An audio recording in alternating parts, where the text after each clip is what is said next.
kemana? Memang belum datang.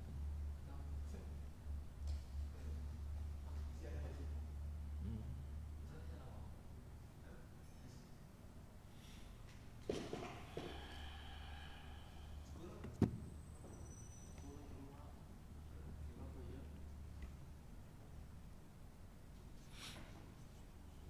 Dimulai aja. Baik, bismillahirrahmanirrahim. Assalamualaikum warahmatullahi wabarakatuh. Innal hamdalillah nahmaduhu wa nasta'inuhu wa nastaghfiruh wa na'udzu billahi min shururi anfusina wa sayyiati a'malina. May yahdihillahu fala mudilla lahu wa may yudlil fala hadiya lahu. Wa asyhadu an la ilaha illallah wahdahu la syarika lahu wa asyhadu anna Muhammadan abduhu wa rasuluh sallallahu alaihi wa ala alihi wa ashabihi wa man tabi'ahum bi ihsanin ila yaumiddin wa sallama tasliman katsira, amma ba'd. Segala puji bagi Allah Subhanahu wa taala yang dengan limpahan nikmatnya, taufiknya, rahmatnya dan karunia-Nya, alhamdulillah kita masih bisa berkumpul pada malam hari ini untuk melanjutkan dars yang sudah kita mulai dari beberapa tahun yang lalu. Dan alhamdulillah kita sudah mengambil banyak sekali abwab fiqhiyah dan masail al-fiqhiyah al-muhimmah yang banyak berkaitan dengan kehidupan kita sehari-hari, dari mulai kitab At-Taharah, kemudian kita melanjutkan sedikit dari kitab As-Siyam yang sudah kita mulai sejak bulan Ramadan. Karena harapannya kita bisa menyelesaikan dengan segera kitab As-Siyam untuk menuntaskan bab terakhir dari kitab Taharah, kemudian masuk ke kitab As-Salah. Maka antum sudah mengambil banyak sekali abwab fiqhiyah yang dirangkum dari 3 kitab tersebut, kitab Taharah, kitab As-Siyam dan kitab As-Salah. Itu 3 bab yang sangat bersentuhan dengan kehidupan kita sehari-hari. Selanjutnya nanti ada kitab zakah. Adapun zakat, baik kita termasuk orang yang ahli zakat maupun tidak, tentunya perlu bagi seorang mukmin muslim untuk penasaran, untuk ingin punya rasa ingin tahu yang besar terhadap hal-hal yang berkaitan dengan zakat. Siapa tahu Allah Subhanahu wa taala dengan karunia-Nya, dengan sifat karimnya memberikan harta yang melimpah, kemudian antum semua menjadi para ahli zakah, para orang-orang yang wajib untuk menunaikan zakat, insyaallah taala. Setelah itu mengambil bab kitab al-manasik, yaitu berkaitan dengan umrah dan haji, yang mana dengan itu selesailah bab-bab fikih yang berkaitan dengan ibadah, yang berkaitan dengan ibadah. Selanjutnya masuk ke kitab al-muamalat, ya, berkaitan dengan bai', kitabul buyu', ya, kitabul buyu' berkaitan dengan jual beli, kemudian berbagai macam muamalah di dalamnya seperti wakalah, kemudian ada syirkah, kemudian juga ja'alah, masih banyak sekali berkaitan dengan muamalah sehari-hari, yang mana nanti antum juga mengenal tentang bagaimana model-model riba, bagaimana model-model akad-akad yang mengandung di dalamnya nampaknya salim, nampaknya akadnya selamat, akan tapi ada berbagai macam hal-hal yang dilarang oleh Allah Subhanahu wa taala. Sebaliknya, akadnya nampaknya tidak jelas, akan tetapi diizinkan dalam syariat Islam untuk tetap dilaksanakan dan ditunaikan. Baik, barakallahu fikum. Kita masih berada di kitab As-Siyam, bab ma yukrahu wa yustahabbu fi shaumi wa hukmil qada. Bab yang berkaitan dengan apa-apa yang makruh dilakukan bagi orang yang berpuasa. Kita sudah terakhir mengambil tentang, sebelum ini adalah permasalahan jima' dan lain sebagainya, kafarah yang berkaitan dengan hal tersebut, dan banyak masalah-masalah yang berkaitan dengan jima' bagi seorang yang berpuasa, dan bagaimana kondisi-kondisi apakah wajib membayar kafarah atau tidak, berkaitan misalnya pelakunya apakah seorang mukim atau musafir. Berbagai macam soal yang sudah kita kerjakan di ujian yang lalu, insyaallah itu bisa membuat antum memiliki gambaran yang cukup dalam berbagai macam masail fiqhiyah yang berkaitan dengan kehidupan sehari-hari. Jadi teliti dalam mengambil kesimpulan, dalam mengambil hukum, jangan terburu-buru, akan tapi perhatikan status pelakunya terlebih dahulu, ya. Apakah memenuhi syarat untuk diberi hukum seperti orang-orang yang memiliki status yang berbeda, ya. Dalam kitab usul fikih antum sudah pernah ana berikan sedikit patokan bahwasannya merupakan syariat yang hikmah, syariat yang hakim adalah memberikan dua hal yang sama, hukum yang sama, dan memberikan hukum yang berbeda kepada dua hal yang berbeda. Maka itu merupakan sebuah hikmah yang sesuai dengan akal sehat manusia. Dua hal yang sama akan diberikan hukum yang sama, dan dua hal yang berbeda akan diberikan dua hukum yang berbeda. Oleh karena itu, dalam memberikan fatwa, dalam memberikan pendapat fikih harus sangat-sangat teliti, Adapun permasalahan akidah, insyaallah lebih mudah karena permasalahan kebanyakannya ijma'. Kebanyakan permasalahan adalah ijma'iyah, dalil-dalilnya kebanyakan juga qat'iyah. Sehingga para ulama Ahlussunnah wal Jamaah tidak memerlukan mazhab di dalamnya, ya. Dan masalah akidah ini sudah selesai sebelum wafatnya Nabi sallallahu alaihi wasallam. Kalau belum selesai, pasti beliau sallallahu alaihi wasallam tidak akan diwafatkan Allah Subhanahu wa taala sampai menyelesaikan perkara usul, sampai menyelesaikan perkara pondasi bagi orang yang memeluk agama Islam, yaitu masalah akidah. Jadi masalah akidah itu sudah selesai dengan wafatnya Nabi sallallahu alaihi wasallam. Tidak ada masalah yang baru. Masalah akidah itu tidak ada hal yang baru. Semuanya permasalahan sudah pernah dibahas semuanya, tidak ada hal yang baru. Adapun fikih adalah permasalahan yang terus-menerus mengalami mutajaddidah, ya, mengalami proses pembaharuan karena kondisinya berubah-ubah. Kondisi manusianya berubah, kondisi kehidupannya berubah, kondisi zamannya berubah, dan lain sebagainya. Oleh karena itu, dalam masalah fikih tidak semua orang terlalu cepat untuk mengambil keputusan atau mengambil pendapat. Hendaknya berpikir lebih luas lagi, lebih sabar lagi, dan tidak ta'assub terhadap ulama yang dia pegang betul pendapatnya. Akan tapi harus mengembalikan pendapat tersebut kepada ulama salaf. Ustadz kita menghormati beliau, kiai kita menghormati beliau, atau guru kita menghormati beliau. Akan tetapi semua orang bisa berbuat kesalahan, dan ulama yang paling mendekati kebenaran adalah ulama salaf. Oleh karena itu, para kiai, para ulama, para guru kita yang membawa kita kepada para ulama salaf, itulah yang kita ikuti. Adapun mengajak kepada pendapat mereka pribadi, maka kita harus hati-hati. Kalau kita bolehkan setiap orang berfatwa dengan pendapatnya pribadi, maka akan muncul berapa juta mazhab, berapa juta fatwa, berapa juta istinbat, berapa juta ijtihad yang akan berbeda-beda sesuai dengan kampungnya masing-masing. Ya, itu muskilah. Akhirnya semua orang tidak memiliki patokan dalam berpendapat. Selalu mencari pendapat yang memudahkan hidupnya, namanya tatabbu' ar-rukhas. Dia akan mencari pendapat dan cari-cari ustadz yang mendukung apa yang sesuai dengan hawa nafsunya. Karena menganggap semua orang boleh berpendapat, semua orang boleh berijtihad. Adapun seperti negara kita menganut politiknya sistem demokrasi, semua orang boleh berpendapat, semua orang boleh berijtihad, semua orang boleh berbicara. Ini tidak diterapkan dalam syariat Islam. Maka kita harus hati-hati. Tidak semua orang boleh berfatwa. InsyaAllah antum akan belajar di dalam usul fikih apa itu syarat-syarat melakukan ijtihad. Apa itu syarat-syarat melakukan ijtihad? Yang pertama, ijtihad itu dari kata juhd, badlul juhdi. Ijtihad itu badlul juhdi, mengeluarkan seluruh kemampuan. Lah terus kalau kemampuan saja tidak ada, yang mau antum keluarkan apa? Sudah paham? Syarat pertama saja sudah enggak akan pernah kita penuhi, ya.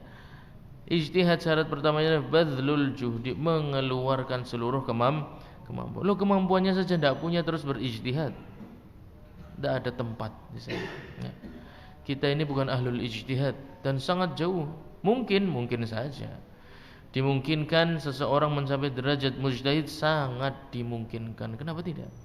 Akan tetapi hendaknya setiap orang ngaca, hendaknya setiap orang melihat, melakukan muhasabah kepada dirinya sendiri. Quran sudah dihafal betul, ayatnya sudah mutqin atau tidak? Tidak. Lalu bagaimana akan berijtihad yang di sini saja tidak mutqin? Bagaimana Anda akan mengulas ayat demi ayat?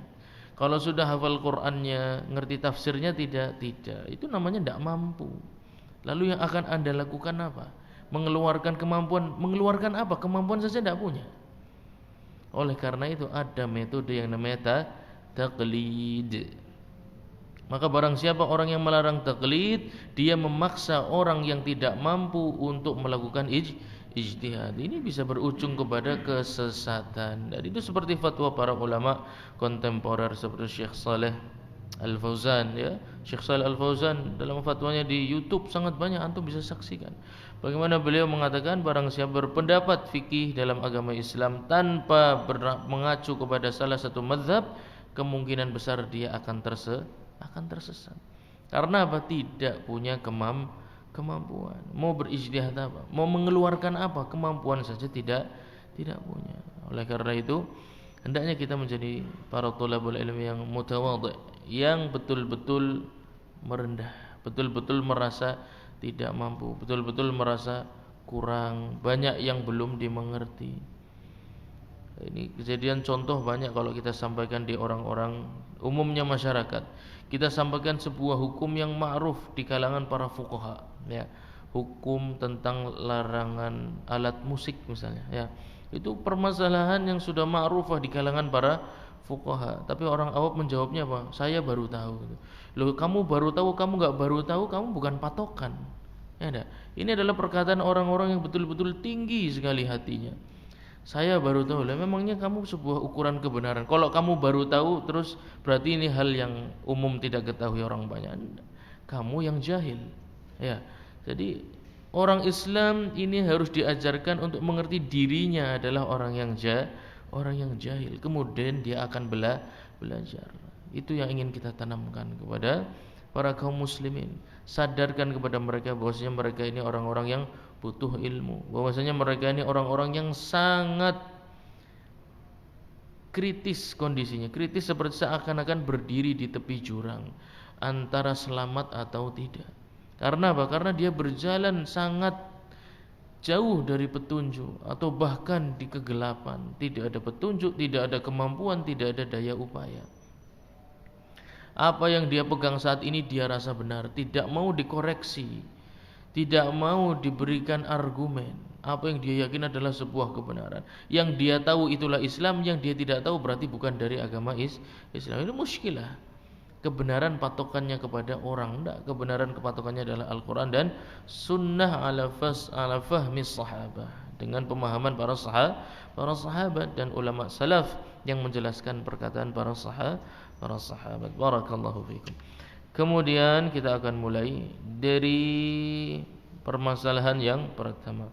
Yukrahu lisaimin, makruh bagi orang yang berpuasa, jam'u riqihi fayabtali'ahu lil khuruj min khilaf man qala bi fitrihi.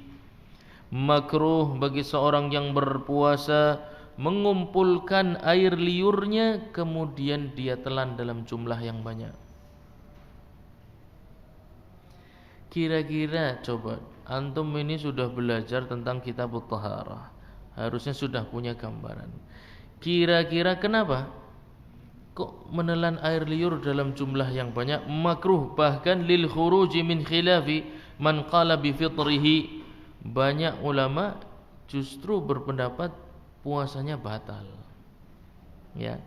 Ada beberapa ulama yang berpendapat puasanya batal bagi yang mengumpulkan air liur dalam jumlah banyak kemudian dia telan, puasanya batal, seakan-akan minum. Qiyasan ala syurbil ma, dikiaskan dengan minum air. Minum air batal enggak? Batal. Air liur itu air apa api? Airnya sudah. Coba kita ingin berdiskusi dengan pengalaman antum bermuamalah dengan Al-Imam Al-Buhuti selama awal kitab Taharah. Coba kira-kira kenapa kira-kira? Kenapa kok dikiaskan dengan air seperti minum air? Kan beda. Kenapa dikiaskan? Jamil. Pertanyaannya ini harus dibangun di atas pengetahuan antum tentang apakah mulut ini bagian dalam atau bagian luar. Kalau bagian dalam tidak ada masalah ya. Bagian dalam kita menyerap air, menyerap makanan itu tidak membatalkan puasa. Akan tetapi karena mulut kita termasuk bagian luar, meskipun tidak terlihat ya, tertutup dengan dua bibir, tetap saja mulut ini dihukumi bagian luar. Buktinya apa kalau mulut itu bagian luar? Buktinya antum kalau membasuh wajah ini luar atau dalam? Luar ya. Antum berwudu membasuh wajah meninggalkan kumur, sah ndak wudunya? Kayak keter teman, suwe teman loadinge. Langsung tep kayak gue ya. Wajah bagian luar atau dalam? Luar. Selesai ya. Antum berwudu meninggalkan kumur, sah ndak wudunya? Tidak sah ya. Berarti mulut ini bagian dalam atau bagian luar? Bagian luar, mengambil hukum wajah, wajah. Padahal ora katon. Sebaliknya, mata antum katon apa ora? Katon. Itu bagian luar atau bagian dalam? Bagian luar bagian dalam. Sesuai antum pelajari aja, enggak usah jauh-jauh. Kalau antum harus menguasai 4 mazhab tak berat tuh. Ya. Mungkin usia ya 100 lebih lah baru bisa menguasai. Mata ini bagian luar atau bagian dalam? Mata bagian luar. Berarti antum wajah tadi bagian mana? Bagian luar. Berarti antum membasuh wajah meninggalkan mata, sah enggak wudunya? Kalau bagian luar ya berarti tidak sah. Kan bagian luar wajah harus kena semua. Mata tempatnya di wajah apa di tangan? Di wajah. Mata antum bagian wajah atau bagian perut? Bagian wajah. Diulangi maning mukadimah. Ini namanya mantik ya. Antum harus bisa. Mata bagian dari wajah bukan? Iya. Iya boleh. Angger ora berarti bagian dari weteng, bagian dari sikil. Sing endi? Tutup poin aja. Mata bagian dari wajah bukan? Masa kayak ngaca wis ngaca. Oh iya ana matane. Ngaca bae wis kayak keter teman. Diulangi maning. Mata bagian dari wajah, centang. Selesai ya? Wajah itu bagian dari luar tubuh antum, betul enggak? Wajah bagian luar, centang ya. Sama dengan berarti mata itu bagian dari luar tubuh antum, betul enggak?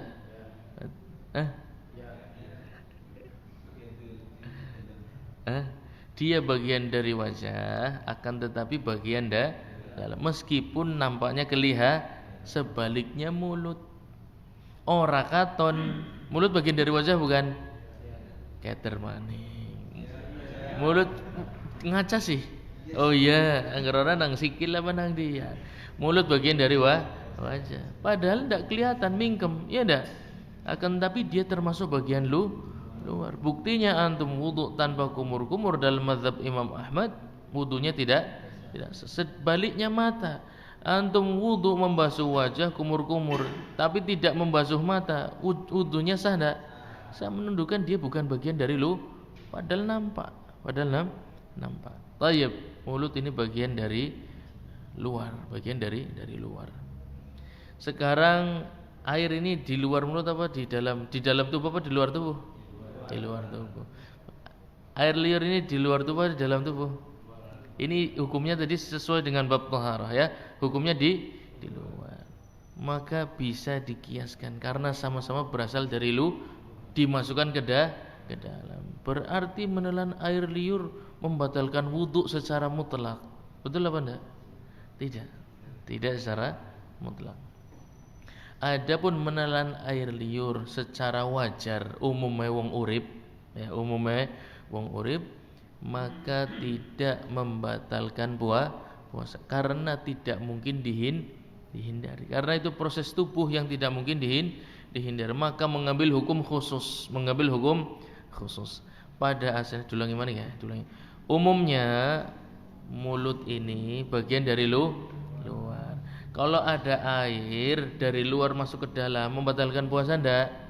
Dikecualikan satu barang, yaitu air liur dengan jumlah yang umumnya orang menelan air tersebut. Kalau dalam jumlah yang keluar dari umumnya orang menelan air liur, maka mengambil hukum yang umum.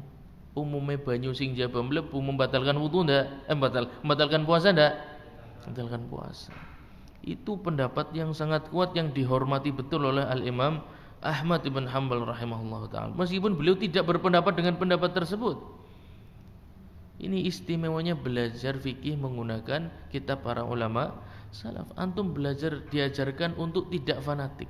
Maka orang yang mengatakan belajar mazhab akan fanatik, itu orang yang tidak pernah belajar mazhab. Sebaliknya, kalau kita kembali ke kitab para ulama salaf yang mengajarkan mazhab, kita mengerti perkataan atau pendapat yang berseberangan dan cara untuk bermuamalah dengan pendapat tersebut.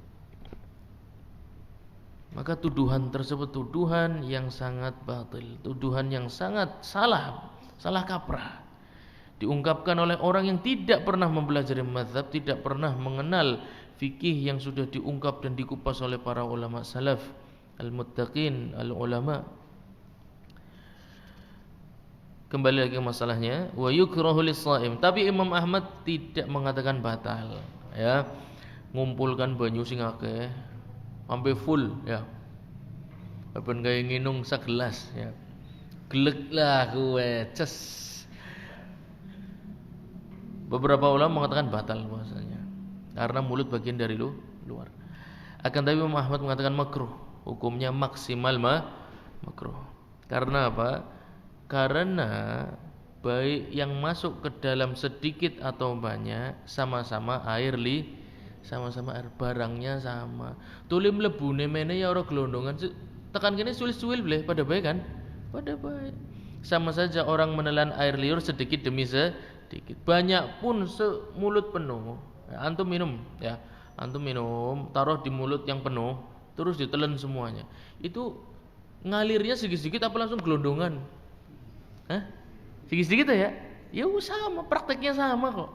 Mau antum nelan banyak, mau antum nelan sedikit, prakteknya sama. Yang kedua, barangnya sama berupa air maka sedikitnya tidak membatalkan, banyak pun tidak membatalkan. Ini fikihnya Imam Ahmad seperti itu. Tapi paling banter dihukumi makruh untuk menghormati pendapat ulama yang mengatakan batal puasanya. Wadah ya? Wa yahrumu 'ala as-sha'imi bal'un nukhamah, dan haram bagi orang yang berpuasa menelan nukhamah. Nukhamah ku apa sih ya? Nukhamah ki anggar antum pilek ya. Dahak, betul. Dahak ini posisinya macam-macam. Ana sing dhuwur, ana sing ngisor, ya. Ada yang dari perut juga ada, ya. Jadi kalau batuk-batuk sampai naik perutnya, ya. Ini biasanya ada dahak yang naik juga. Jadi bisa dari atas, dari bawah. Baik, kita perhatikan sawaun kanat min jawfihi aw sadrihi aw dimaghihi, sama baik dari ruang atas maupun ruang bawah. Yuftiru biha faqat la birriqi in wasalat ila famihi li'annaha min ghairil fami. Menelan dahak sumbernya dari mana? Mau dari atas, dari bawah sama. Kalau sudah lewat mulut kemudian antum telan, maka membatalkan puasa. Kenapa sekarang pertanyaan? Antum sudah tahu jawabannya, harusnya sudah tahu. Kenapa Pak kira-kira Pak? Siapa yang jawab? Karena yang dikecualikan itu cuma ludah. Sahih. Pertama karena mulut bagian mau datang dari dalam, mau datang dari luar. Kalau sudah masuk ke mulut berarti sudah ke bagian luar. Yang boleh masuk dikecualikan cuma satu hal, yaitu air liur. Dalam pendapat Imam Ahmad, maupun jumlahnya sedikit ataupun banyak, selain air liur mengambil hukum umumnya sesuatu dari luar yang masuk ke dalam. Maka kalau dari atas jangan lewat sini, langsung bablas aja berhenti nang kene. Ya. Jangan berhenti di terminal mulut, langsung bablaskan. Kan bisa ya? Jadi seret langsung ditelan langsung. Itu tidak membatalkan puasa. Karena dia dari dalam ke dalam, maka nggak ada proses dari luar ke dalam. Dia dari dalam pindah ke dalam, sama-sama ruangan, tidak ada masalah. Sama-sama ruangan bagian dalam tubuh. Tapi kalau sudah mampir ke stasiun mulut, nah berarti sudah keluar. Ini nggak boleh masuk lagi, harus dibuang. Yahrumu in wasalat ila fami li'annaha min ghairil fami, karena itu bukan bagian dari mulut. Kalau bagian dari mulut adalah air liur. Selain air liur mengambil hukum umum, ya. Wa kadzalika in tanajjasa famuhu bidamin aw qai'in wa nahwihi fabala'ahu wa in qal liimkani taharruz minhu. Begitu pula kalau mulut bagian luar ya, ingat ya, mulut bagian luar ada najis di mulut, baik itu darah maupun bekas muntah. Orang kalau muntah kan antum kadang masih ngerasa enggak? Iya enggak? Kadang masih digiling maning ya. Mumpung ayamnya si nyandol ya giling maning, mlebu maning ya. Ya. Ternyata ya kayong ya eman-eman no, giling selama bisa digiling dimanfaatkan sebaik mungkin ya. Enggak apa-apa, selama enggak kondisi puasa enggak ada masalah ya. Adapun sudah kondisinya berpuasa, maka sisa yang di sini harus karena sudah sampai di bagian luar. Mulut itu bagian luar. Itu kaidah pertama yang harus antum paham adalah mulut bagian luar tubuh. Maka semua yang sudah sampai sini, kalau kondisinya puasa enggak boleh masuk lagi, meskipun dari dalam sumbernya. Ada sisa di sini, mau kumur kemudian dibuang.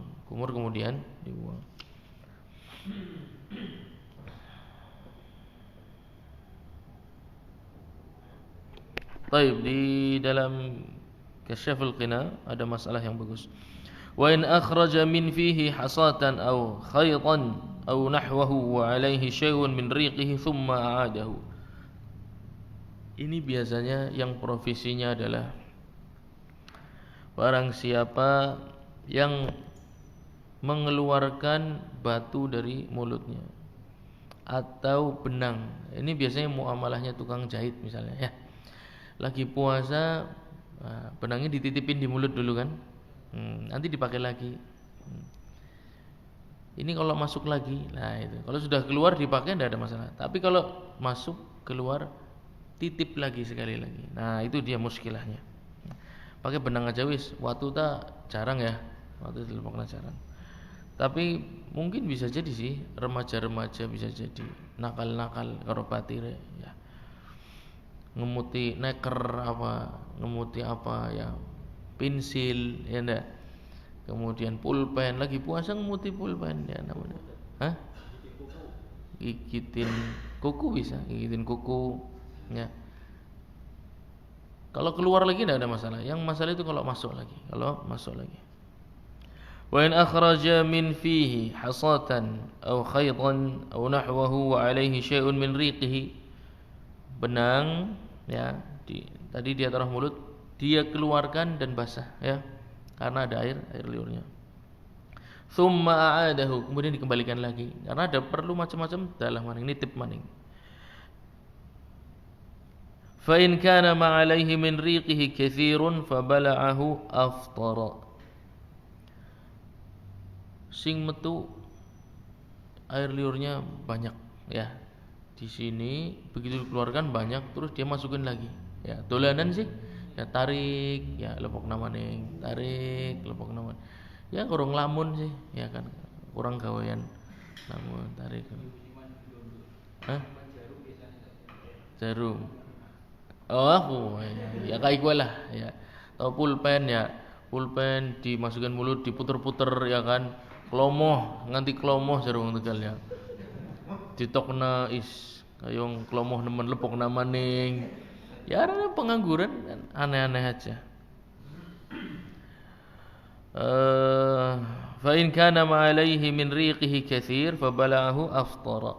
Nah, kalau ternyata dimasukkan lagi waktu pertama di dalam mulut, ya, pertama kali pulpen masuk dalam mulut, mau basahnya kayak apa? Wong itu air liurnya masih berada di dalam mulut, ya. Kan sudah bilang tadi dikecualikan air liur, berarti aman dah, aman puasanya. Kalau sudah keluar, nah beda lagi, karena sudah berpisah dari tempat asalnya, maka ini mengambil hukum air umumnya yang tidak berasal dari sini, meskipun dia air liur, tapi sudah keluar, maka mengambil hukum air dari luar. Kalau jumlahnya banyak, ya, jumlahnya banyak ya kembali ke antum aja. Kalau antum lihat kelomoh ya berarti akeh, ya.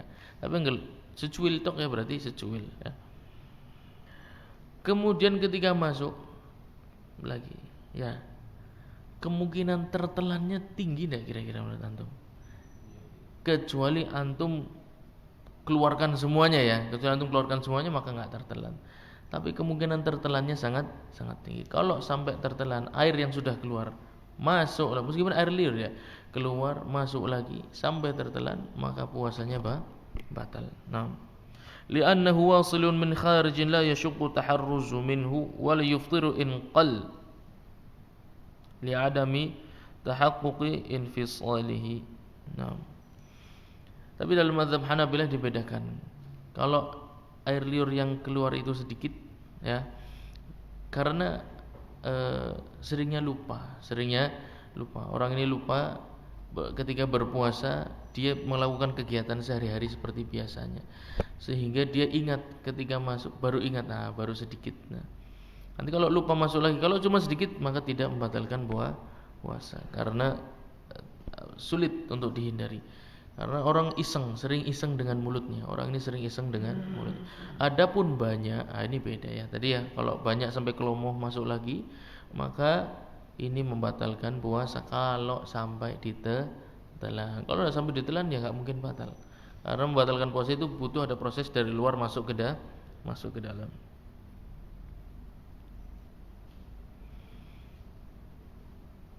Wala in akhraja lisanahu thumma a'adahu. Tadi kan bilang air liur kalau keluar mengambil hukum air seperti dari meskipun namanya air liur, ya. Sekarang yang keluar adalah lisannya, ya. Melet, ya, melet suwe. Ya, embuh lagi apa, ya. Pokoknya melet suwe, ya. Ilate metu suwe. In akhraja lisanahu thumma a'adahu. Oh, hilang. Ayo. Wa alaihi riqun wa bala'a ma alaihi walau kana kathiran lianna ar-riq alladhi ala lisanihi lam yufariq mahallahu bi khilafi ma ala ghairi lisan. Baik. Tadi benang pulpen, sekarang enggak ada benang, enggak ada pulpen. Tapi ilatnya metu. Nah, wis metu dari batas mulut enggak dia? Keluar ya. Nah, kelomoh, ya, ilatnya kelomoh, ya, metu kelomoh masuk lagi, kemudian dia telan, batal enggak puasanya? Batal enggak puasanya? Kenapa? Masih nempel. Karena kasus yang pertama, liurnya sudah pisah dari tempat produksi, ya. Dia sudah menjadi air dari luar. Sedangkan tadi meskipun ilate dawane 30 cm, ya melete, mana dawa pisan. Dia tetap nempel dengan tempat asalnya, maka mengambil hukum asalnya, yaitu hukum air liur. Air liur kita sampaikan ditelan mau jumlahnya sedikit ataupun banyak tidak membatalkan puasa. Nah. Baik, lanjutkan. Wa kadzalika wa in akhraja min famihi yuftiru biriqin baina syafataihi. Sama ini di Raudhul Murbi juga disebutkan permasalahan tersebut. Walau akhraja lisanahu thumma a'adahu lam yuftir bima alaihi walau kathura. Kalau mengeluarkan lisannya maupun sebanyak apapun air liur yang ada di lisan tersebut, dia masukkan lagi, maka tidak membatalkan puasa walau kathur, meskipun banyak. li'annahu lam yanfasil an mahallihi, karena belum berpisah air liurnya dari tempatnya. Wa yuftiru biriqin akhrajahu ila ma baina syafataihi thumma bala'ahu. Nah, sama permainan air liur lagi, enggak keluar, enggak nempel di barang lain, tapi sini ya, kayak bayi ya. Bayi kan senengnya dolanan idu ya. Nah, ditaruh di mulutnya enggak? Sudah misah dari lidahnya belum? Sudah, ditaruh di sini. Ya. Jadi idu ngudolanan karo kelelengan ya kan, kayak bayi persis ya. Berarti sing kayak gue berarti bayi ya. Persis bayi. Kelelengan dolanan itu dikumpulkan anggere engko lepok namaning, ngotok namaning, engko lepok namaning. Nah, berarti persis bayi. Pertanyaannya, kalau dikeluarkan di mulut, sudah pisah dari lidah, dikumpulkan di ujung mulut, ya, lepok namaning, selutap, seluntup. Nah, enggak sengaja ditelan, ya enggak. Kemudian dia telan. Batal enggak puasanya? Hah? Batal enggak puasanya? Kok bisa? Kenapa? Harusnya bisa, antum bisa jawab pertanyaan sebelumnya, pertanyaan ini harusnya bisa. Karena itu pertanyaannya nyambung.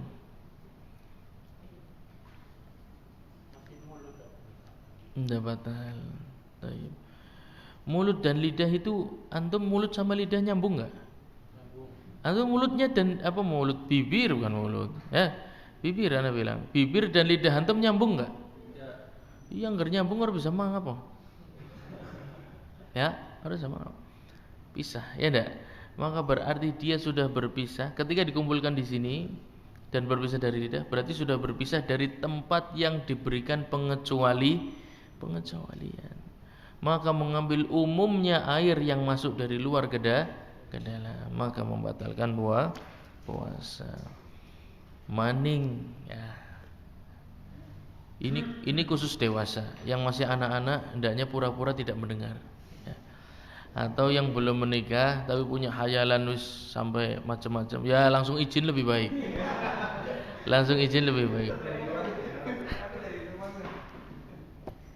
Baik. Pertanyaannya, ya, air liur sedikit atau banyak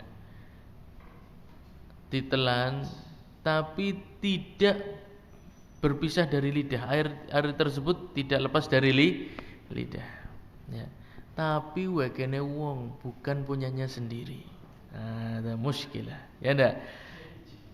Ini langsung mengundurkan diri. Angel ya, aku pan ora cerita ya ora tega. Pan cerita juga ora tega. Angel, serba susah ya. Tapi kudu ditakokna sih. Ya, engko anggar kejadian priben, ya kan? Kan kita sudah bilang mubasyarah, ya, melakukan kontak fisik. Tidak ada yang keluar, tidak ada mani keluar, tidak ada madhi keluar. Puasanya batal enggak? Tidak, kita katakan. Puasanya tidak, proses kontak fisik kan modelnya macam-macam. Ya enggak? Antum yang lebih pengalaman, ya kan?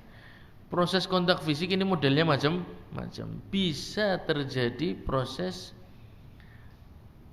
ya, yang pencerita orang enak aku, ya, orang enak ceritanya orang enak. Ya. Air liur tidak lepas dari lidah, tapi bukan punyanya. Ya. Tapi bukan punyanya. Ketika tertelan dan kondisinya berpuasa, apa hukum puasanya? Batal atau enggak? Cepet temen ya. Ya Masya Allah. Ya khair. Bisa hafal berarti. Maka berhati-hati ya. Kalau kemudian kejadian seperti itu, langsung tobat ya, langsung tobat. Kemudian jangan ditelan, dibuang, karena bukan miliknya. Yang boleh ditelan hanya punya miliknya sendiri. Wa yukrahu dzauqu ta'amin bila hajah. Nah, dan makruh mencicipi makanan dalam kondisi berpuasa bila hajah, tanpa ada keperluan. Tak ada wong nyicipi makanan tanpa ada keperluan. Nah, itu dia masalahnya ya. Mungkin ada. Tidak ada keperluan iseng bae ya. Lagi dolan patire masak karena tidak berpuasa kan. Dia sedang berpuasa. Ya pengen ngicipi bae len masaknya kon kaya apa len. Enak boleh ya gue. Ini namanya tidak ada hajat ya. Adapun yang tadi masak kemudian berpuasa tujuannya untuk persiapan buka puasa. Ini berarti ada hajat dah. Ada hajat. Maka kondisi makruhnya hilang ya. Umumnya ini umum, tapi tidak bisa diterapkan di semua masalah. Umumnya hukum makruh di dalam kitab fikih, khususnya dalam mazhab Hambali, hukum makruh kalau ada hajat itu makruhnya hilang. Ya. Hampir di semua masalah seperti itu. Tapi kalau dipastikan semua masalah tidak bisa. Nanti ada beberapa masalah yang makruh, meskipun ada hajat makruhnya tidak hilang. Tapi umumnya hukum yang antum baca kalau ada kata makruh kemudian antum ada hajat di sana maka sifat makruhnya hilang. Wa yukrahu dzawwa ta'amin bila hajah ya, makruh untuk mencicipi makanan tanpa ada hajat. Qala al-Majd al-mansus anhu annahu la ba'sa bihi li hajatin wa maslahatin wa hakahu huwa wal Bukhari an Ibnu Abbas radhiyallahu anhuma. Nah. Berkata Majd, yakni kakeknya Syekhul Islam Ibnu Taimiyah, al-mansusu anhu, kalau ada kata-kata anhu di dalam kitab fikih Hambali, maksudnya dari siapa perkataannya? Anhu berarti dari siapa? Dari Imam Ahmad ya. Anhu ini berarti dari Imam Ahmad. Al-mansusu anhu berarti nas sharih fatwanya Imam Ahmad ya. Nas sharih fatwanya Imam Ahmad. La ba'sa bihi li hajatin wa maslahah. Boleh bagi seorang mencicipi makanan kalau ada hajat dan maslahat. Misalnya apa? Kerjanya cateringan ya. Lagi puasa dapat orderan bikin kue, nyicipi adonan ya dan lain sebagainya.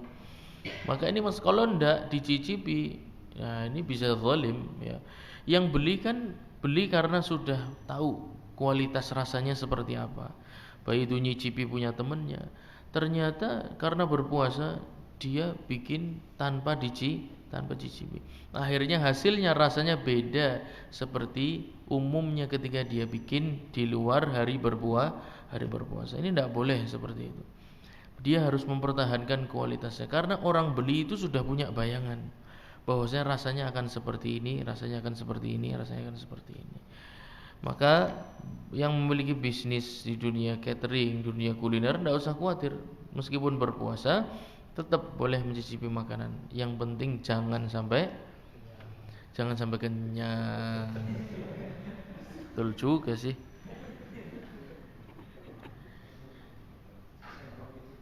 Nah. Baik, di dalam Kasyaful Qina dinukil perkataan Imam Ahmad. Ahabbu ilayya an yajtaniba dzauqat ta'am. Aku suka kalau orang berpuasa ini menghindari mencicipi makanan. Fa in fa'ala fala ba'sa. Tapi kalau dia melakukannya maka tidak mengapa. Dzakarahu jama'atun wa atlaqu wa dzakara al-Majd wa ghairuhu anna al-mansus annahu la ba'sa bihi li hajatin wa maslahah. Naam. Perkataan Imam Ahmad, beliau suka ketika orang berpuasa menghindari mencicipi makanan. Tapi beliau mengatakan kalaupun mencicipi maka tidak mengapa. Tidak mengapanya Imam Ahmad ini mengandung beberapa kemungkinan. Ya. Beda kayak kita kalau ngomong tuh sering enggak ada isinya ya.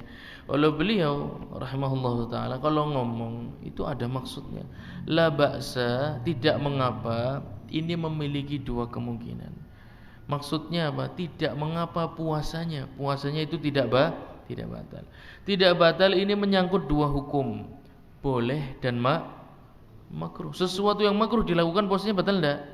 Tidak. Sesuatu yang boleh dilakukan puasanya batal enggak? Tidak juga. Nah, dari perkataan ini yang bisa jelaskan siapa? Para muridnya. Oleh karena itu tidak bisa. Antum memahami kita manhajnya para sahabat, iya ngerti nyong be pada.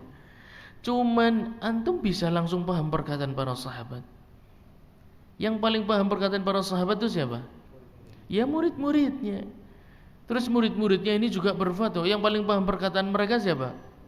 Maka ada sanad, di sana ada silsilah keilmuan yang enggak bisa antum lompat wush langsung mencolot mendur. Kalau antum bisa terus, buat apa ada Ibnu Taimiyah, buat apa ada Ibnu Qudamah? Antum lebih hebat ternyata. Ya, bisa langsung tembus, apalagi ajib lagi, langsung kepada Quran, dan ini lebih sakti lagi itu. Tidak perlu sahabat, orang kanggo sahabat. Sahabat itu manusia biasa, bisa berbuat salah. Bener gak? Perkataan bener gak? Perkataannya bener, tapi maksudnya yang tidak pas. Ya enggak? Imam mazhab itu manusia biasa, makannya juga sama seperti kita, minumnya juga air. Ya enggak? Dia bisa berbuat salah, kita pun bisa berbuat salah. Iya betul, perkataan Anda 100% betul. Tapi kemungkinan salah Anda lebih besar dibandingkan kemungkinan salahnya imam-imam mazhab dan para ulama salaf yang lain. Oleh karena itu, hendaklah lebih santai ya, lebih rileks dan tahu kadar diri. Kalau kita sudah bisa ngukur kadar diri kita, baru bisa ngukur kadarnya orang lain. Kalau kita tidak ngerti kadar kita sampai mana keilmuannya, bagaimana akan menghukumi orang lain? Mustahil. Ya. Faqidu syai' la yu'ti. Orang yang enggak punya kemampuan enggak bisa ngasih apa-apa. Dia mengenal dirinya saja tidak, kok bisa menilai orang lain, apalagi sampai mentahdzir, apalagi sampai mengomentari beliau ilmunya muttarib. Lah Anda yang ngomong ilmunya apa? Iya kan? Anak ajib, orang-orang yang tidak kompeten terlalu banyak berbicara di zaman sekarang. Kalem, ya, slow. Biarkan waktu ini berjalan. Antum belajar sedikit demi sedikit, pahami yang mudah-mudah. Yang sulit belum tentu hari ini paham, bisa besok, bisa besoknya lagi. Kalem aja, kalem. Waktunya berfatwa kapan, nanti akan tiba sendiri. Tidak usah buru-buru, tidak harus hari ini. Ya enggak, kecuali antum ada janji mendesak, baru hari ini harus dilakukan. Kalau tidak ada janji mendesak, ya kalem baik. Ya kan? Hari demi hari kumpulkan fatwa-fatwa, antum bandingkan antara pendapat ini dan pendapat ini. Walus, hari ini hurung paham, kalem, orang perlu buru-buru. Tidak pernah baik sifat buru-buru dalam thalabul ilmi. Tapi harus kita memiliki sifat yang namanya hirs, rajin ya. Rajin tidak berarti buru-buru. Buru-buru kan langsung pengen cepat-cepat tampil, ingin cepat-cepat berfatwa, ingin cepat-cepat diikuti orang banyak, enggak. Kalau rajin itu adalah orang yang mau mengumpulkan ilmu, istiqamah hari demi hari. Dia kumpulkan sedikit demi sedikit, rajin ya.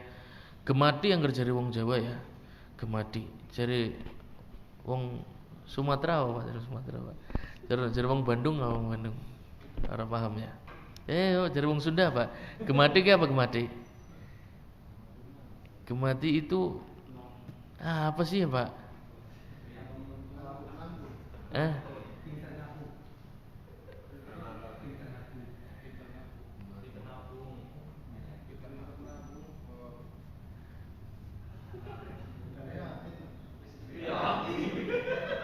Prihatin. Bisa di pause sebentar, anak angkat telepon sebentar. Nggak bisa. Ya, halo. Iya. Udah pulang ke Randu Gunting. Gimana? Iya.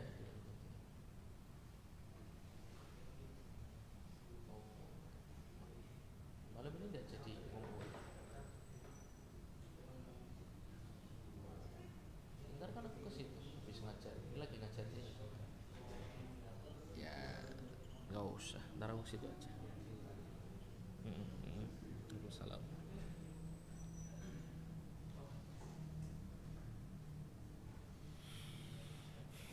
Baik. Sampai mana tadi? Wa yukrahu dzauqu ta'amin, dan makruh mencicipi makanan. Nah, bisa menjadi haram mencicipi makanan. Kapan? Kapan? Ketika antum tidak diizinkan, ya. Makanan tersebut punya orang lain, terus antum cicipi tanpa seizin pemilik. Ya arane karpe dewek. Iya. Tanpa ngicipi pun bisa haram. Cuma nyekel tok haram. Bisa. Kasusnya. Saya beli kamir.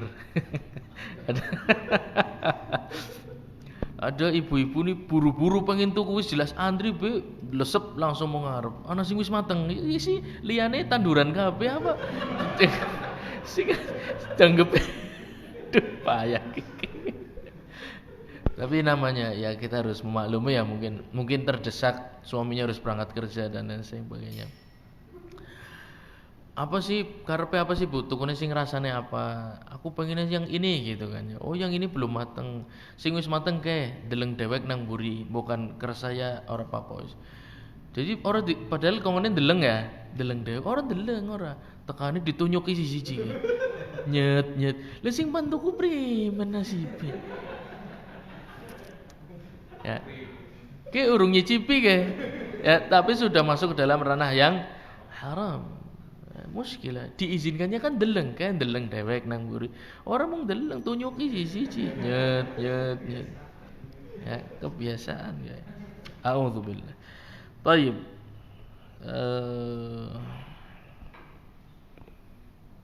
Bila hajatin. Nah, wa in wajada ta'mahu fi halqihi aftara. Tadi dikatakan nyicipi bisa tidak membatalkan dan bisa membatalkan puasa. Nyicipi makanan yang tidak membatalkan puasa antum sudah tahu. Sekarang nyicipi makanan yang membatalkan puasa. Seringnya itu kalau puasa nyicipi niat ngelek takayonge langka. Ya, ndak ada orang sengaja puasa wis masak kesel-kesel anjok jam 5 sore garis jam maning didelek maning. Kan kayaknya ya ndak ditelan ya. Nyicipi supaya buka puasa tinggal setengah jam ya ndak. Tinggal setengah jam lagi atau sejam kurang lah. Terus dia nyicipi, terus dia telan. Ada ndak orang kayak gitu kira-kira? Kan hampir ndak ada ya ndak. Oleh karena itu, tapi dimungkinkan terjadi batal puasanya. Bagaimana cara ngukurnya? Ya, bagaimana cara ngukurnya? Cara mengukurnya adalah wa in wajada ta'amahu fi halqihi aftara. Kalau setelah nyicipi dia merasakan di tenggorokannya ada rasa yang dia rasa di lidah. Rasa yang di lidah dia rasakan di tenggorok.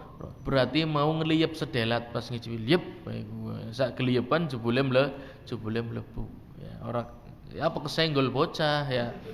Arane bocah cilik lah dolanan kok ngadi saumah 5 kan kemriak nemen kan. Gurung ngenteni ibune masuk wis matuk durung piak kan rame. Ana sing jaluke maret, jaluke asin, jaluke asam wis pirang-pirang. Ya ana sing pedes, ana sing sedeng ana wis. Akhirnya kesenggol-senggol ibu lagi ngicipi kesenggol. Ternyata dia buang, tapi kok rasanya sampai sini ya. Nah, tidak perlu elom ya. Meskipun puasanya batal tapi tidak sengaja. Tinggal diqadha di bulan yang lain setelah bulan Ramadan tinggal diqadha. Berarti nyong wis batal nginung sisan, ora kudu nginung sisan. Ya kan kita sudah ambil, ya ndak? Orang yang batal puasanya karena uzur, kalau uzurnya sudah hilang maka tidak boleh mengkonsumsi atau melakukan hal-hal yang membatalkan puasa. Misalnya apa kemarin contohnya apa ya? Mubasyarah ya. Mubasyarah kontak fisik tidak keluar mani tapi keluarnya cuma madhi saja ya. Tapi dia sadari pas jam 5 sore baru sadar. Lah ternyata keluar madhi setelah melakukan kontak fisik. Tidak perlu elom ya, bertaubat kepada Allah Subhanahu wa taala karena sudah melakukan hal-hal yang dilarang. Terus tidak perlu berarti nyong berarti nginung saiki baik itu kan.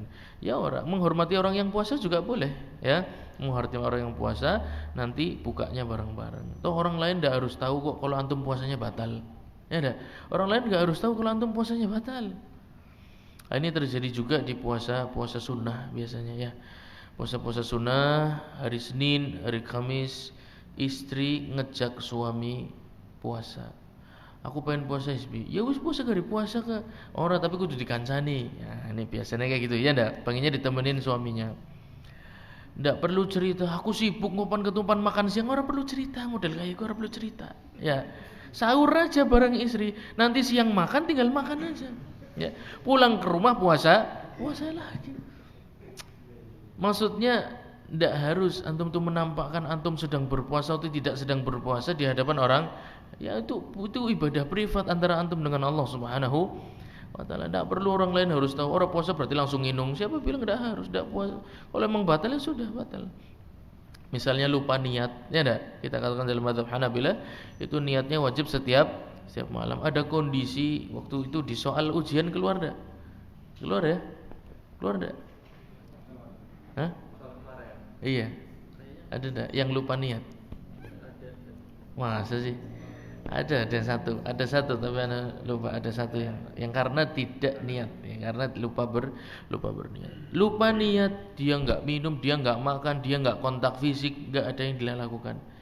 Tapi bukan berarti anyong puasane batal nginung sisan atau sisan sarapan berarti ngakeh ya. Enggak juga. Ya, enggak boleh dilakukan selama antum tidak memiliki uzur. Meskipun tidak sah puasanya. Ya. Meskipun tidak sah puasanya. Baik, lanjutkan. Fa'ala al-karahati mata wajada ta'amahu fi halqihi aftara li itlaqil karahah. Naam. Annahu la fitra idza qulna bi adamil karahah lil hajah. Naam. Nyicipi makanan ada dua kondisi, makruh dan boleh, ya enggak. Adapun yang haram tadi intermezzo tok, ya. Makruh dan boleh. Kapan nyicipi makanan makruh? Ketika kapan? Tidak ada hajat, tidak ada maslahat, tidak ada hajat, tidak ada keperluan. Kapan nyicipi makanan boleh? Berarti ketika ada hajat, ada maslahat. Efeknya apa diberikan hukum makruh dan boleh? Efeknya ketika tidak sengaja tertelan. Ya. Ketika dikatakan boleh, tidak sengaja tertelan, puasanya batal tidak? Puasanya batal tidak? Batal. Ketika dikatakan boleh, tidak sengaja tertelan, puasanya batal tidak? Antum bal-balan, balik jam 4 karena mendung dikira jam 5:30 langsung banyu sing kendi langsung digelogok, ya. Mau kan wis buka boleh tuh turun. Sengaja apa ndak? Nginungnya saliter, ya. Kita ngicipi usah duli tuh, saliter. Batal ndak puasanya? Kan enggak. Maksudnya yang sedikit batal, yang banyak aja ya. Enggak batal. Enggak batal. Ya. Perbuatan yang diizinkan oleh syariat untuk dilakukannya, maka kalau tidak sengaja tertelan dalam bab puasa ini, maka tidak membatalkan puasa. Adapun yang makruh, berarti syariat pada asalnya melarang enggak? Melarang. Makruh itu larangan, cuman larangannya tidak keras, larangannya tidak keras. Maka syariat pada asalnya ke ente ora oli. Ente oli wis untung, ya kan? Puasanya enggak batal, Anda sudah berterima kasih harusnya. Ya. Makruh, itu sesuatu yang makruh adalah antum melakukannya itu sebenarnya dilarang. Wis dilarang orang sengaja melebu, batal enggak puasanya? Batal. Ya, di situ bedanya. Makanya para ulama itu teliti ketika memberikan hukum makruh, boleh, haram, sunnah, wajib. Ini ada efeknya semua. Enggak sembarangan, ya. Wa 'alal karahati mata wajada ta'amahu fi halqihi aftara li itlaqil karahah. Kalau dihukumi makruh, maka kalau tidak sengaja masuk, puasanya batal. Sebaliknya, nah, wa muqtadahu, dan sebaliknya, annahu la fitra idza qulna bi 'adamil karahah lil hajah. Kalau nyicipi makanan karena ada keperluan, orang sengaja. Ini kalau sengaja itu saja ya. Sengaja itu apapun kondisinya membatalkan. Tidak sengaja tertelan, maka tidak membatalkan puasa. Sama orang wudu, ya. Ki bekas wudune oleh dilek ora? Ya ndak. Karena tidak bisa dihindari. Orang wudu biasanya bekasnya tertelan ndak? Tertelan. maka membatalkan puasa enggak? Tidak, karena wudunya diperbolehkan enggak? Bahkan sunnah dan wajib. Ya enggak? Tergantung kondisi salatnya. Tergantung kondisi ibadahnya. Apa dulu? Ibadah yang disunahkan berwudu berarti hukum kumurnya sunnah. Ibadah yang diwajibkan berwudu maka hukumnya wajib. Jadi kalau dihukumi makruh maka tidak sengajanya menjadikan batal. Kalau dihukumi boleh maka tidak sengajanya menjadikan puasanya tidak batal.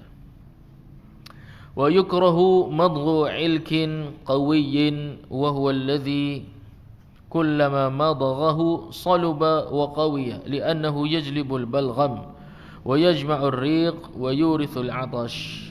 Dan makruh, ya, makruh mengunyah sesuatu yang tidak hancur ketika dikunyah, dan semakin dikunyah semakin keras. Semisal apa? Permen karet. Angger wong biyen biasanya apa sih nggo untune ben kuat nginang, ya. Oleh ora sih puasa nginang? Ya, oleh ndak? Yukrahu. Nah, sekarang bicara bahan yang dikunyah dulu. Kalau yang dikunyah ini ada partikel yang lepas, rasa, warna, ya, hukumnya haram. Kalau tidak ada, berarti enggak ada warnanya, enggak ada rasanya. Allah mungkin zaman dahulu, mungkin ya di zaman dahulu, mungkin ada obat untuk gigi yang modelnya seperti itu. Mungkin, saya sih nggak ngerti. Ada obat yang cara mengkonsumsinya seperti itu. Jadi dikunyah, jadi dia nggak ada rasa, juga tidak ada warna, ya. Tidak ada partikel yang lepas. Konsepnya sama seperti manusia. Semakin dikunyah semakin keras, semakin dikunyah semakin keras. Mungkin zaman dahulu ini permasalahan muncul karena untuk pengobatan. Mungkin, wallahu alam. Kalau tidak ada keperluan, kalau pengobatan ada keperluan. Kalau tidak ada keperluan, maka hukumnya makruh. Jadi makan permen karet hukumnya makruh. Wah, berarti orang batalna puasa. Ayo. Jadi engko kon puasa orang mlaku-mlaku orang ngunyah permen karet.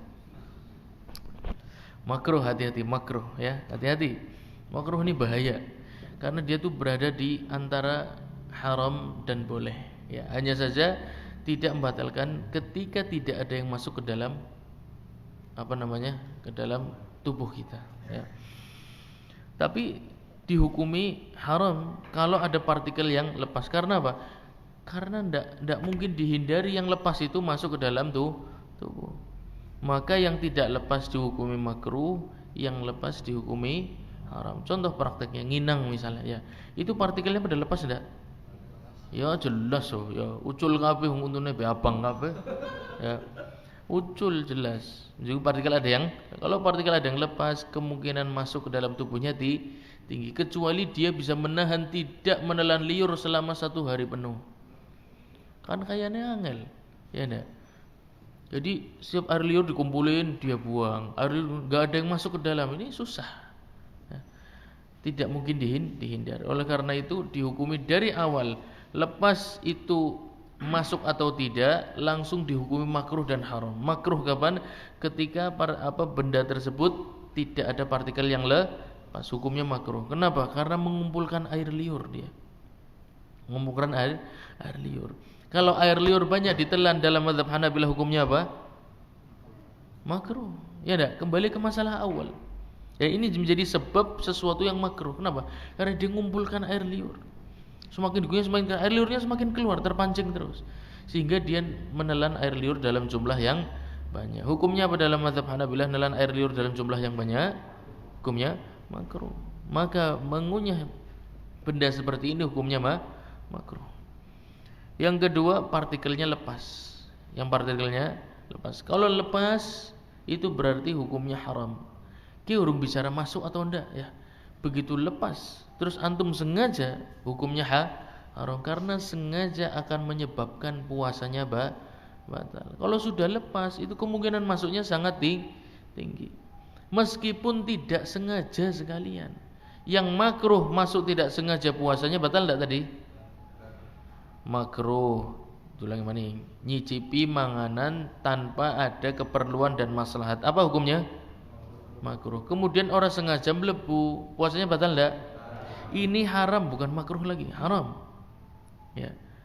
Karena bukan ngicipi tapi betul-betul sengaja, partikelnya lepas semua dalam mulut, jumlahnya sangat banyak. Haram. Orang sengaja ada yang ketelan, puasanya batal enggak? Ya, tentu lebih batal daripada yang pertama, ya. Wa hadza ma'na ma dzakarahu fil muqni'. Ini disebutkan dalam kitab Al-Muqni' wal Mughni wa Syarhul Kabir, li'anna al-muharram idkhaluhu dzalika fi jawfihi wa lam yujad. Wa qala fil insaf was sahih min al-madhhab annahu yahrumu madghu dzalika walau lam yabtali' riqahu wa jazama bihi al-akthar intaha wa jazama bihi fil ighna' wal muntaha.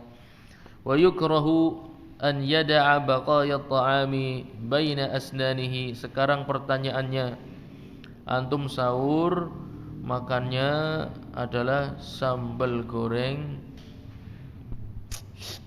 Sambal goreng apa? Ayo wis mulai terpancing ya, Pak.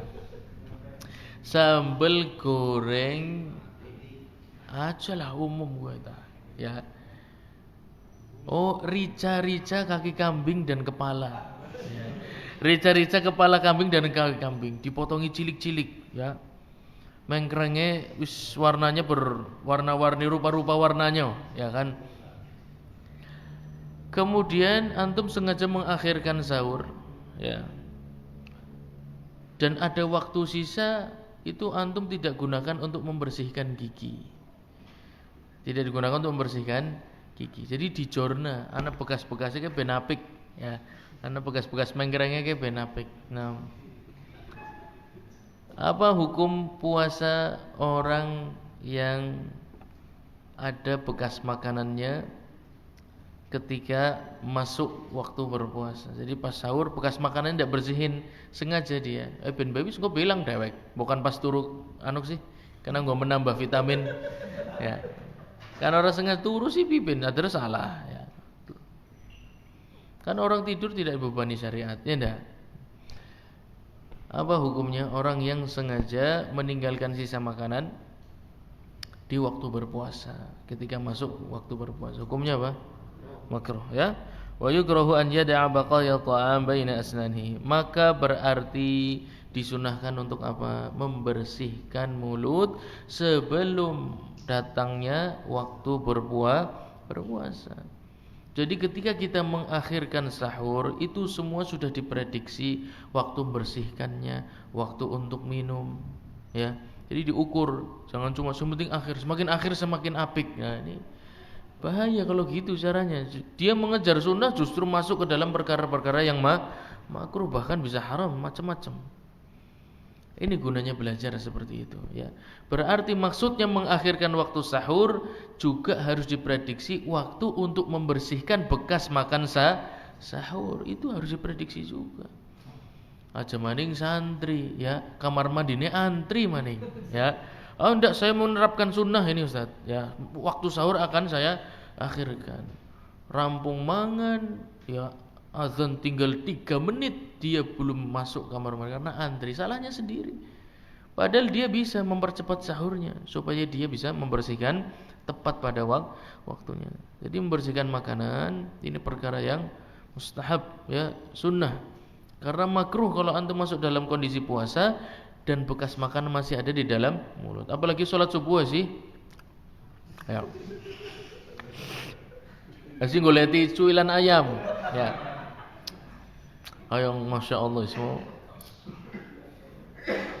Terine sih, nyingsal nang buru kayak anak teri siji kayak. Ya. Hah? Biasanya ada rasanya. Gue angel maning. Aduh, alhamdulillah. Itu ada rasanya, ya. Lagi, gue jadi masalah anyar ke, ya kan? Antum tahu meninggalkan bekas makanan masuk ke dalam waktu berpuasa tidak dibersihkan, hukumnya apa? Makruh. Kemudian antum temukan ketika dalam kondisi sholat fajr, ya. Dalam kondisi sholat fajr itu, kayak oleh teri siji. Kemudian imamnya salah baca, antum di belakang imam. Antum respon membenarkan bacaan imam, mau membenarkan ayatnya, antum ya enggak? Engko metu terine kan, mending ditelen dulu. Enggak sengaja. Dia nelen enggak sengaja karena mau membenarkan ayat, respon tubuh nelen dulu ya, supaya mulutnya kosong. Nelennya enggak sengaja. Ya enggak? Pertanyaannya, puasanya batal apa enggak? Kenapa? Karena makruh. Ya? Karena makruh. Syariat ente dilarang melakukan hal itu. Kok malah kebablasan alasan orang sengaja, nelennya orang sengaja. Nah, malah orang sengaja aslinya orang oleh. Ya, tidak ada istilah orang sengaja. Ente ke orang oleh aslinya. Ya. Cuman tidak sampai ke haram seperti itu. Wa syammu ma la ya'manu an yajdzibahu nafasun ka sahiqi misk. Juga makruh untuk menghirup benda-benda yang partikelnya bisa lepas. Misalnya kayu yang dijual untuk bukhur ya, gaharu ya, yang kering. Itu kan tetap yang belum dicuci, kalau yang sudah dicuci digosok beda lagi ya. Yang masih fresh, ini masih ada partikel kayunya, ya enggak? Tapi harumnya sudah bisa tercium. Nah, ini makruh, dia mencium benda yang kemungkinan partikelnya tersedot ke dalam hidung dalam kondisi berpuasa, hukumnya makruh. Kelalen lagi puasa ya.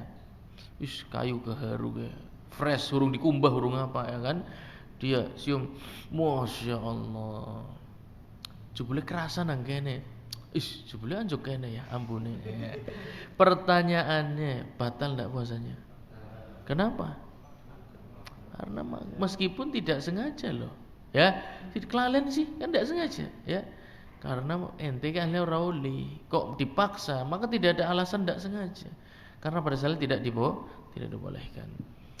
Baik, insyaallah kita sambung di pertemuan yang akan datang, masih berhubungan dengan qiblah. Apa itu qiblah? Qiblah itu bukan kiblah. Apa itu qiblah? Qiblah itu yang tidak boleh didengar oleh yang belum menikah dan anak-anak di bawah umur ya. Itu masalah qiblah. Makanya susah juga yang ngajar fikih, tapi pesertanya banyak yang bujang-bujang, susah juga. Tapi ya semoga buat inilah tambahan ini ya, pengetahuan. Jadi tinggal prakteknya aja nanti. Baik, kita cukupkan majelis kita. Semoga yang sedikit ini bermanfaat buat antum semua. Subhanakallahumma wa bihamdik asyhadu an la ilaha illa anta astaghfiruka wa atubu ilaik. Wassalamualaikum warahmatullahi wabarakatuh.